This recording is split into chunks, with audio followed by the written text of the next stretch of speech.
Hola, hola, ¿qué tal? ¿Cómo está? Les habla su servidor de siempre, César Cancino Zapata, desde Viña del Mar, en Chile. Continuamos con el taller práctico de Spring Boot desarrollado por www.cesarcancino.com. Continuamos trabajando con esta herramienta y en este video vamos a ver lo que es rutas y parámetros. Vamos a ver un par de cositas más también. Vamos entonces a cerrar acá la presentación. Vamos a ir al Eclipse, bien, para ver ahí un poco donde nos habíamos quedado la clase anterior. No tenía abierto el Package Explorer, no me había dado cuenta. Acá lo tenemos y acá está ya nuestro proyecto. Fíjate, ahí está nuestro proyecto cargado. Fíjate, ahí tenemos toda la estructura de carpetas y todo, que es un poco también es lo que quiero mostrarte ahora, ¿cierto? Antes de ir a crearnos un controlador y todo. ¿Vale? Aquí tienes tu proyecto creado, completamente funcional para poder trabajar. Entonces desde acá es donde nosotros vamos a crear nuestras clases, nuestros paquetes, nuestros controladores y todo lo que necesitemos desarrollar dentro de nuestra aplicación. Yo ya lo tengo cargado acá en una carpeta, el proyecto que me creó acá el Eclipse, ¿cierto? Y un poco lo que quiero hacer es mostrarte qué hace cada cosa, qué hace cada carpeta y todo para poder entender ciertas cositas o más que todo en dónde vas a trabajar, porque tampoco es que yo me conozca lo que hace cada archivo, la verdad no soy tan experto en el framework, pero sí por lo menos sé lo básico que uno tiene que conocer. Entonces, lo primero es este archivo que está acá, que se llama pom.xml, lo vamos a abrir acá desde el Eclipse. Fíjate que está acá abajo, este archivo pom.xml. Una cosa que me gusta hacer mucho a mí es que cada vez que yo abro un archivo evitar este scroll horizontal. Horizontal a mí no me gusta. Entonces acá desde Windows, editor, Toggle Word Grab, puedes aplicar un Word Grab y ahí ya se te alinea, ¿cierto? Un poco para trabajar de forma más ordenada. Bien. Básicamente este es el archivo que nosotros vamos a utilizar mayormente y es el archivo que va a utilizar el framework para poder después hacer el proceso de compilación y para poder cargar, instalar paquetes, desinstalar paquetes, en fin. También acá tiene cargado el nombre de tu proyecto. Mira, ahí está lo que le configuramos a la hora de instalarlo, de crear nuestro primer proyecto. Fíjate, taller Spring, ahí está la versión que le pusimos, el taller 1, ¿cierto? La descripción y todo. Acá todo esto tú lo puedes cambiar a mano, no pasa nada. También trae información más sensible que no puedes tocar, pero sí le sirve al framework, que es por ejemplo saber cuál va a ser el group ID central de la aplicación, cuál va a ser el artefacto principal, cuál va a ser la versión del framework con la que vas a trabajar, la versión model, en fin. Y acá abajo es donde dice dependencias, bueno, también acá te dice la versión de Java, fíjate. Y acá abajo donde dice dependencias va a haber un tag dependency que por cada uno de los paquetes de Maven o en este caso de Gradle que tú quieras tener instalado. ¿Por qué digo eventualmente de Gradle? Porque si vas a trabajar con Gradle, acá la forma es distinta, ya no hay un archivo XML de por medio, entonces se hace, pero la mecánica es la misma, o sea, tienes un listado de dependencias y lo que haces es instalarla mediante el modelo del mismo Gradle, ¿vale? O sea, si no cambia para nada. Y acá, cada vez que tú quieras instalar algún paquete, lo que haces es traerte esta dependencia y la colocas acá dentro del tag dependencies, dependencies con S, ¿bien? Acá está todo lo que él te instaló por defecto. Fíjate que te instaló la herramienta Spring Web. Acá está Spring Boot Started Web. Acá te instaló Spring Boot DevTools. Bien, para lo que yo te decía, para la auto ejecución. Un poco la ejecución en vivo que le llaman. Bien. Y también, bueno, esta también forma parte de lo mismo, del Spring DevTools. Entiendo que son estas dos que forman parte de esa herramienta. ¿Vale? Ok, entonces esto nosotros lo vamos a estar utilizando posteriormente. Por ahora solo te lo quería mostrar, pero te va a servir ahí un poquito para entender qué es lo que hace este archivo y todo. Lo vamos a cerrar.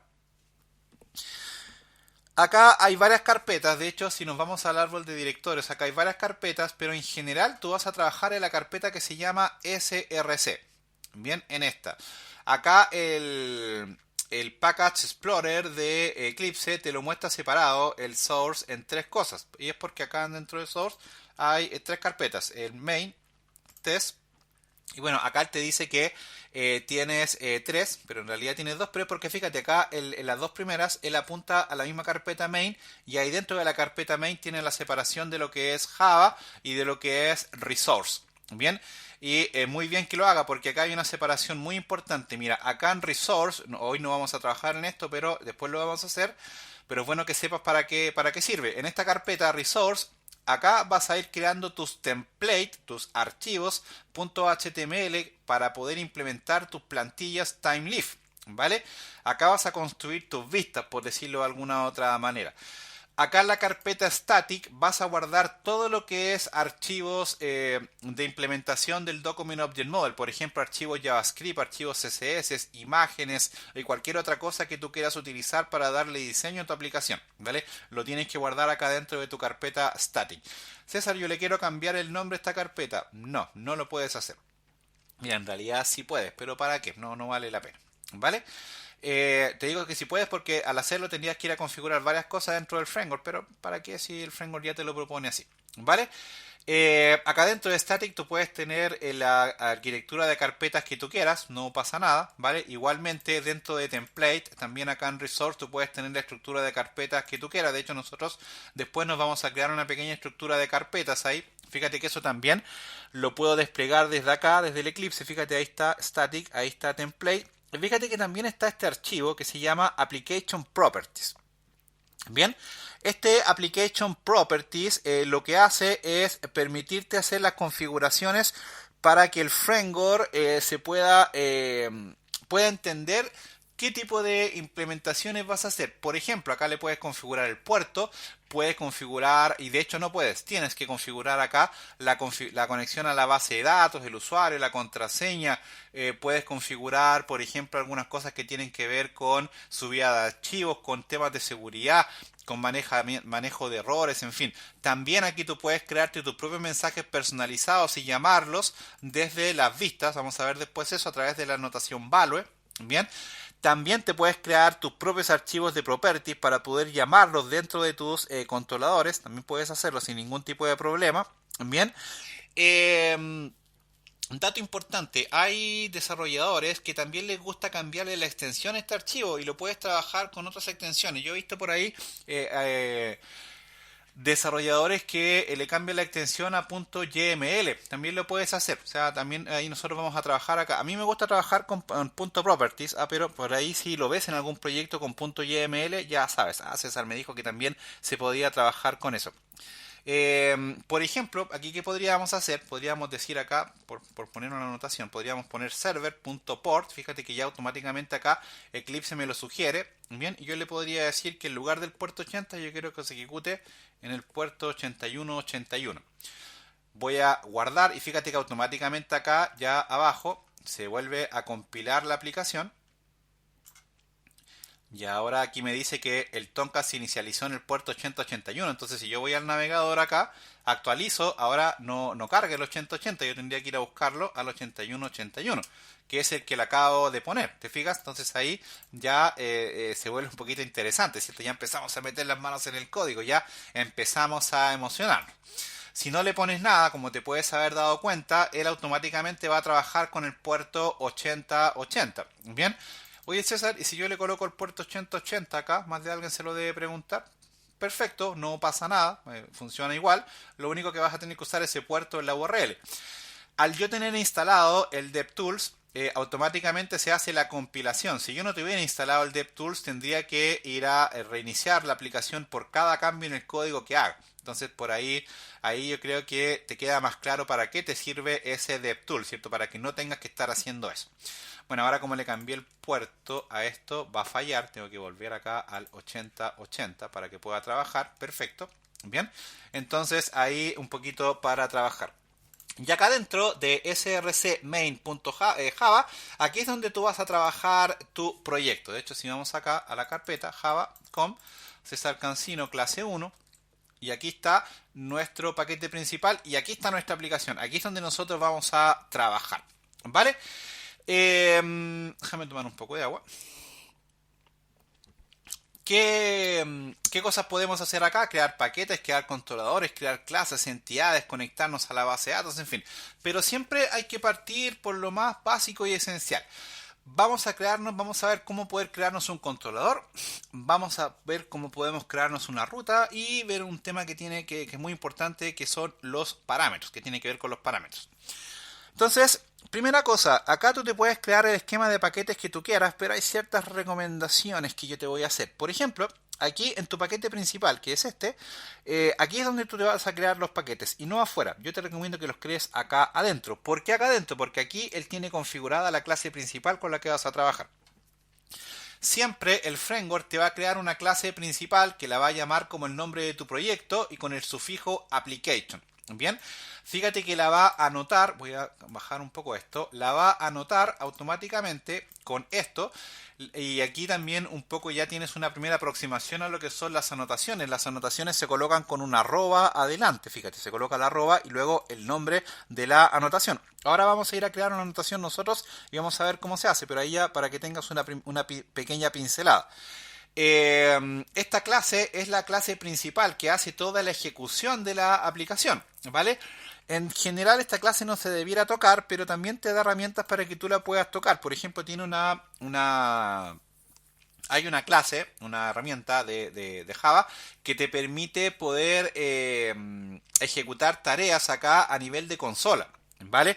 Entonces, un poco se usa mucho sobre todo para debuguear o a veces para hacer implementaciones en segundo plano, en fin. Pero hoy en día como ya está Spring Batch, la verdad es que eso no se usa mucho. Con Spring Batch y las colas MQ, la verdad es que esto ha perdido fuerza, pero se usa mucho para cuando tú estás recién aprendiendo a trabajar con alguna herramienta, ¿cierto? Se suele utilizar esto para poder enseñarle a los alumnos. Bien. Todas las anotaciones están asociadas a esta ruta, a este paquete org.springframework.boot y ahí vienen todas las anotaciones que nosotros vamos a utilizar. ¿Vale? Ok. Esto por ahora no lo vamos a utilizar, pero es bueno que tú lo sepas.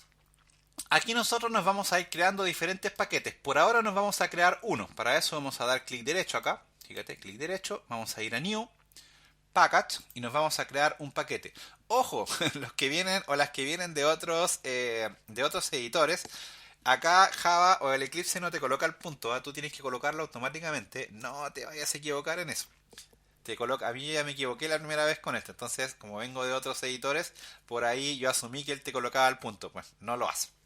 Entonces acá vamos a crear un paquete que se llame, por ejemplo, controller.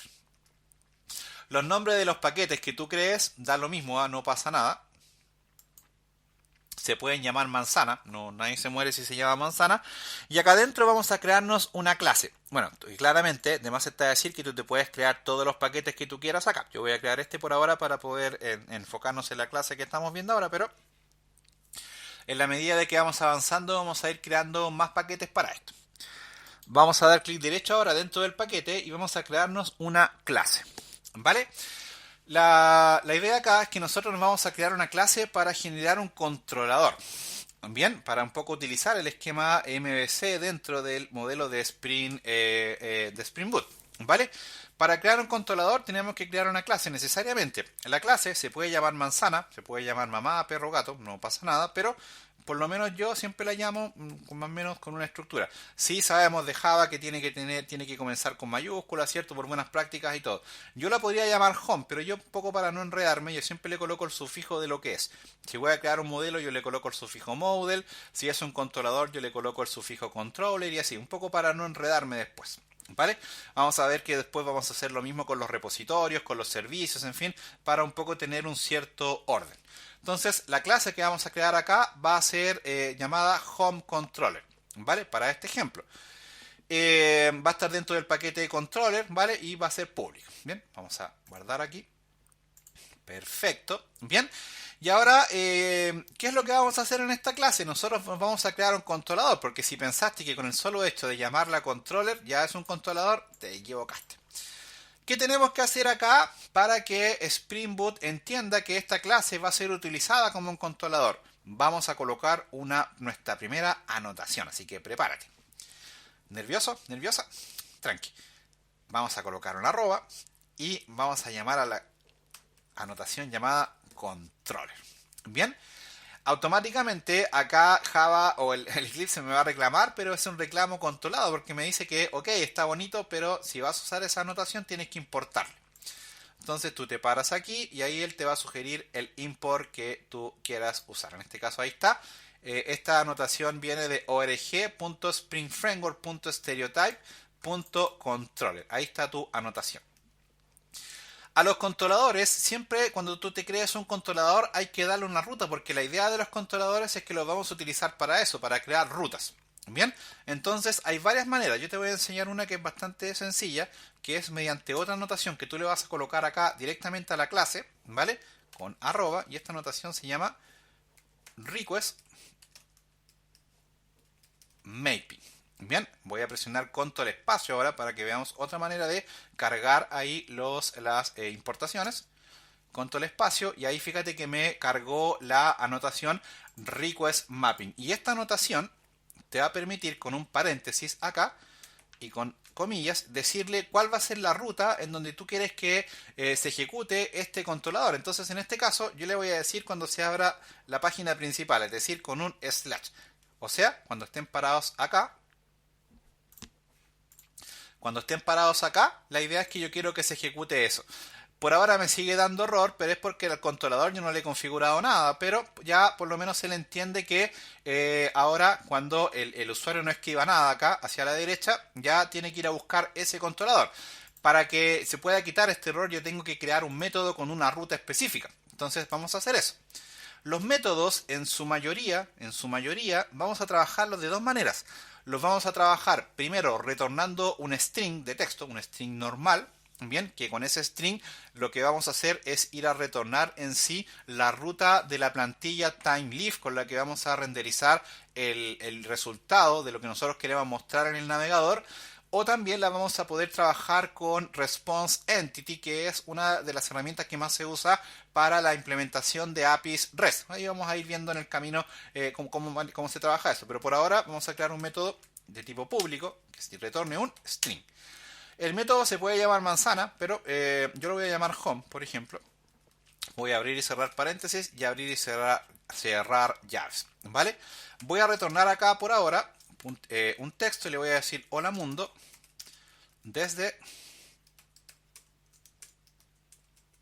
Spring Boot con las manos en el código. Bien, ahí está listo, pero para que Spring entienda que esta ruta es la que va a estar asociada al home, porque si yo lo ejecuto ahora todavía no la toma, para que Springbot entienda que esta va a ser la ruta que va a estar asociada al home, yo la tengo que anotar también. Entonces, ¿cómo yo la voy a anotar? Acá con la anotación arroba. Fíjate que las anotaciones se colocan siempre sobre el recurso en donde yo quiero que se apliquen. Yo las vas a ver más adelante que se pueden aplicar sobre una clase, sobre un método o sobre algún atributo que yo declare dentro de la clase. Bien, siempre recuerda para que no se te corra el código para el lado, el editor Turgulai WordWrap. Entonces, ¿cuál va a ser la anotación que tú vas a utilizar acá? Se va a llamar get mapping. Ahí está. Bien, este getMapping también recibe un parámetro y acá por ahora yo le voy a colocar vacío porque de esta forma nosotros configuramos que sea lo que va a cargar en la página principal. Si yo ejecuto esto, ahora voy a tener un error. Yo te voy a explicar el error. Va a ser un error controlado. Mira, primero veamos en el navegador qué es lo que sucede. Primero, acá. Déjame ver qué pasa aquí. A lo mejor tenemos algún error ahí. Puede ser. Déjame ver aquí. Vamos a reiniciar esta cosa. A lo mejor estoy mal con el puerto. Ok, no tengo ninguna otra aplicación corriendo. Esta está corriendo en qué puerto? En el puerto 80. Perfecto. Actualizamos acá. Y perfecto. Sí, lo que pasa es que acá te va a dar un error porque, y ya te quiero explicar por qué. Esperaba otro error en pantalla, pero no te preocupes. Lo que pasa aquí es que él te está diciendo que el template que él va a ir a buscar acá no existe. Entonces por eso él de cierta manera no está encontrando ahí el error. Pero yo creo también que es porque está pensando todavía el DevTools ahí. Entonces me huele que es por eso. Lo que pasa es que estoy esperando otro error acá. Vamos a hacer una cosa, mira, vamos a detener la aplicación. Vamos a detener la aplicación, vamos a ir al navegador, actualizamos, vamos a volver a levantar la aplicación. Ahí está, perfecto, se levantó. Al final aquí tiene que decirme Started Application, perfecto. Actualizamos y bien, no te preocupes, aquí ya lo vamos a arreglar. En realidad está bien lo que me está mostrando, pero yo estaba esperando otro error. Pero no te preocupes, de igual manera estamos forzando que se muestre acá un error. Ahora, ¿qué es lo que está pasando? ¿Por qué en sí no está funcionando la ruta que yo acabo de configurar acá, que acabo de setear para poder trabajar?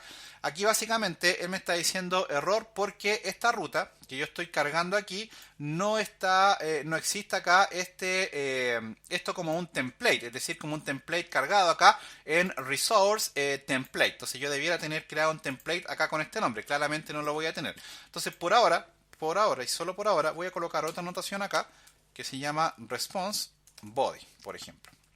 Bien, entonces con esto yo me voy a asegurar de que lo que cargue acá el framework sea una anotación de cierta manera controlada para que él no tenga que necesariamente que ir a buscar una plantilla, sino que él entienda que lo que yo cargue acá va a ser lo que tiene que mostrar en el navegador.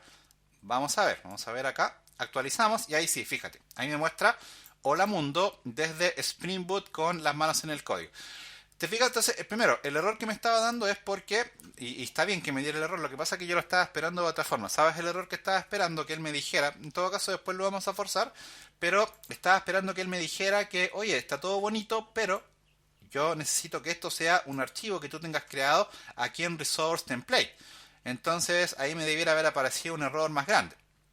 Pero él prefirió, quizá ahí se mareó un poco, no sé, pero él prefirió mostrarme que derechamente un estado 404. Da lo mismo eso. Pero ya con esto tenemos nuestra primera ruta creada, ¿cierto? Apuntando a la página principal, en este caso de nuestra aplicación, con un mensaje de salida. Podríamos crearnos otro método con esta estructura. Voy a bajar esto para tener más espacio. Acá voy a bajar eso ahí también. Y acá, por ejemplo, voy a bajar esto también para tener más espacio. Y acá, por ejemplo, podríamos sacarle una copia a ese. Y acá ahora vamos a decir que cuando llamen acá slash nosotros, por ejemplo, va a ser otra vista de nuestra aplicación, le vamos a cambiar el nombre al método. Por ejemplo, nosotros. Y aquí vamos a decir hola sobre nosotros, por ejemplo. Voy a cargar un tag HTML para que veas que de esta manera también se pueden renderizar tags HTML.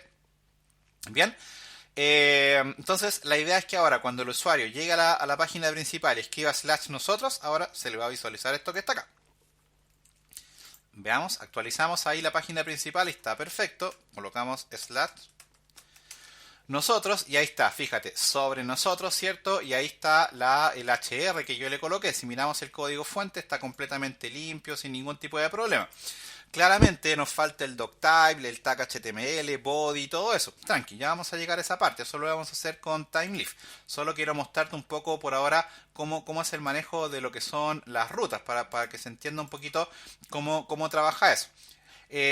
Acá un poco también irte mostrando gotitas ahí de cosas. Por ejemplo, si te molesta el Package Explorer lo puedes minimizar y en cualquier minuto lo puedes abrir acá y lo puedes posicionar ahí también en el caso de que lo vayas necesitando. ¿Vale? Va a depender un poco de la costumbre visual que uno va agarrando. Bien, ok. Aquí ya tengo dos rutas creadas. Aquí yo podría hacer una aplicación completamente funcional, pero claramente es poco eficiente, ¿verdad? No tiene mucho sentido hacerlo de esa manera. Pero en principio para aprender cómo trabajar con rutas, esto está perfecto. Vamos a crearnos otro método. Acá vamos a copiar aquí otro método. Y este lo vamos a llamar, por ejemplo, slash parámetros. Y a este le vamos a pasar por la URL un parámetro. Para pasar parámetros por la URL, tú lo que vas a hacer es hay varias formas, pero esta es una de las más usadas.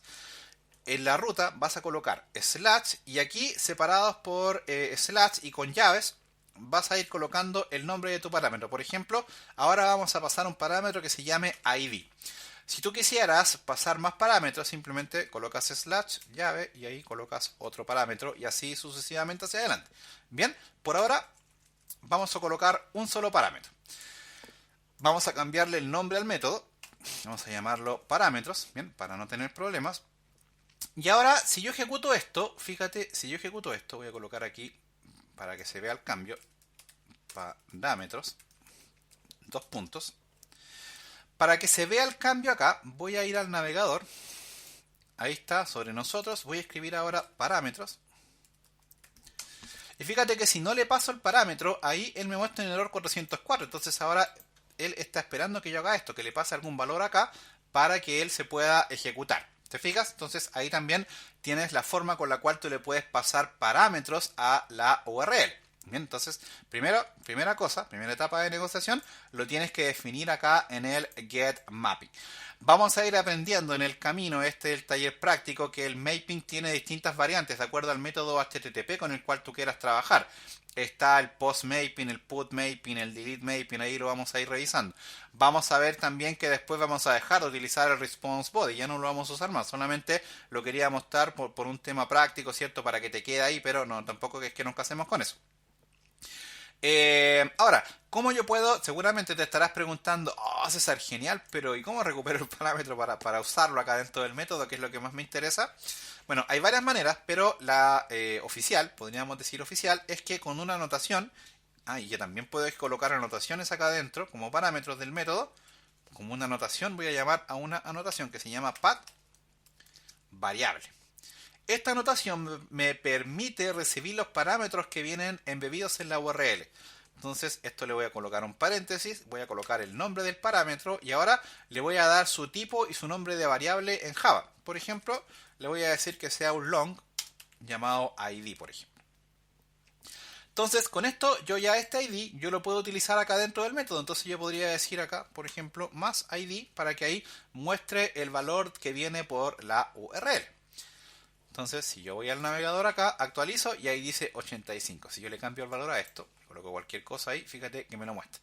Si yo le coloco un texto, seguramente se va a caer, ¿cierto? Y aquí ya estos son los errores que muchas veces suelen asustar a los alumnos y alumnas, porque yo estoy pasando un string y el parámetro lo tengo configurado como un long. De hecho, aquí el error está claramente establecido. De hecho, si lo traducimos ahí me dice no se pudo convertir el valor del tipo Java String al tipo requerido Java Long. Entonces ahí por eso él te retornó esa excepción. Bien, pero hay un poquito para entender cómo funciona el paso de parámetros. Si yo quisiera pasar más parámetros, simplemente acá slash otro parámetro y coloco acá coma y otro path variable. Bien, para que, por ejemplo, así. Y ahí le puedo colocar otro, perdón, aquí copié mal. Sería así. Otro path variable ahí, ¿cierto? Y lo puedo procesar sin ningún tipo de problema. ¿Vale? Otra manera con la cual nosotros también podemos manejar paso de parámetros es esta. Mira, voy a colocar aquí otro método. Y a este lo vamos a llamar query string, que este también es una forma muy habitual de pasar parámetros por la URL. Vamos a llamar al método también query string. Y acá vamos a hacer lo mismo. Vamos a imprimir acá query string dos puntos y vamos a imprimir uno que se llame ID también. Ahora, ¿de dónde saco este ID? ¿Y cómo me va a llegar este ID? Primero, antes de imprimirlo, vamos a ejecutar este método para explicarte un par de cosas. Mira, vamos a tomar este método HTTP, vamos a ir al navegador acá para explicarte lo que quiero hacer. Ahora la idea es que cuando el usuario escriba acá slash query string, yo llame a ese método. Primero ya aprendimos a utilizar métodos pasándolos como slash, ¿cierto? Con URL limpia, con clean URL. Pero también otra forma muy habitual de pasar parámetros por la URL es a través del formato query string. ¿Qué es eso? Signo de interrogación, ID igual a algo, por ejemplo. Entonces esto también es importante que tú lo sepas procesar, lo puedas recibir para poder trabajarlo dentro de tu aplicación. Entonces, ¿cómo se hace esto? También hay una notación para eso. En realidad la mecánica es la misma, lo recibes acá como parámetro dentro del método, pero acá la notación cambia. En este caso acá la notación se llama request param. Ahí está, request param. Esto aquí entre paréntesis le dices ID. Bien, y acá le dices el tipo de dato. Long ID. Ojo, no todos los parámetros que vienen por query string o path variable tienen que ser long. Acá puedes pasar una cadena de texto, un entero, lo que sea, para que no te quedes ahí con que solo tiene que ser ese tipo de datos, ¿vale? Pero aquí ya, entonces simplemente ahora decimos acá más ID. Y ahí ya lo tenemos recuperado. Si vamos acá al navegador, actualizamos, ahí está, 23. Si no me quedes, cámbialo en la URL, ahí colócale cualquier cosa y ahí está el parámetro, ¿cierto? Listo para poder trabajar. Bien, interesante, ¿verdad? Entonces con esto ya debiera quedar bastante claro cómo es el manejo de Spring Boot a la hora de generar rutas dentro de tu aplicación. Un dato importante, este request mapping no es obligatorio usarlo, porque con el simple hecho de que tú te hayas creado una ruta con get mapping vacío, ya él entiende que estás parado en la página principal, pero esto por lo menos lo recomienda la documentación oficial por buenas prácticas. Bien, entonces ahí un poco para que te acostumbres a utilizar eso. César, yo no lo quiero usar y prefiero trabajar de esta manera. Trabaja de esa manera, no hay ningún tipo de problema, no pasa nada. Bien, pero ahí yo prefiero mostrarte de esta forma porque por lo menos es la que yo he visto que más se utiliza, por lo menos en las partes donde me he ido a trabajar, me ha tocado a mí ir a trabajar con Spring Boot. Bien. Ok, vamos a dejar esta clase hasta acá. Creo que es suficiente información por ahora. Tampoco la idea es que los videos se hagan tan largos. Es algo que tengo que mejorar. Yo debería hacer videos más cortos, pero me cuesta bastante. Ok, vamos a dejar la clase hasta acá. Recuerda, cualquier consulta, cualquier duda me la dejas en mi sitio web www.cesarcancino.com. Muchísimas gracias como siempre a todos y todas por seguir mi humilde trabajo. Nos vemos en una próxima entrega.